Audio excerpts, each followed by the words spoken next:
The 7th of July, otherwise known here in Kenya as Saba Day. So, why is it called Saba Day? It marks the commemoration of a major pro-democracy demonstration that happened on the 7th of July 1990, where Kenyans marched to the streets demanding for constitutional change to repeal Section 2A of the old constitution, which would allow for multi-party democracy. It was also a reaction out of the desperation of Kenyans who had for long lived under the dictatorship of then President Daniel Arap Moi and a one-party state rule under KANU. Young politicians who were known as the Young Turks, with the support of more experienced politicians, called for a massive rally that was supposed to be held at the Kamukunji grounds on the 7th of July 1990.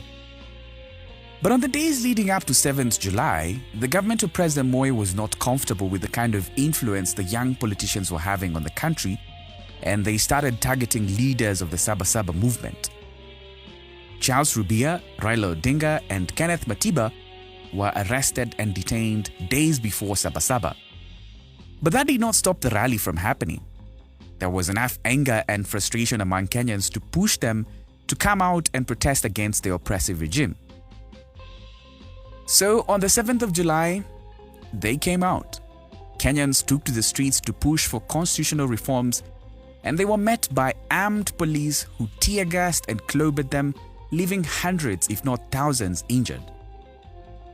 James Orengo, Paul Muite, and Gitobu Manyara were some of the young politicians who led the protests on Saba Day, and they too were not spared by the police. The impact of the Saba riots became a trigger for the second liberation movement in the 90s, a movement that gave birth to multi-party democracy in Kenya.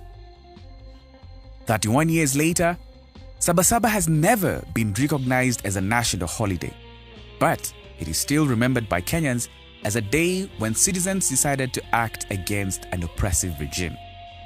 It is also a day that many human rights defenders used to call for the end of police brutality. Given the kind of violence and brute force that was unleashed on Kenyans who were protesting on the streets on Saba in 1990, it left 21 dead and thousands injured. As generations pass, the memories of Saba become less amplified.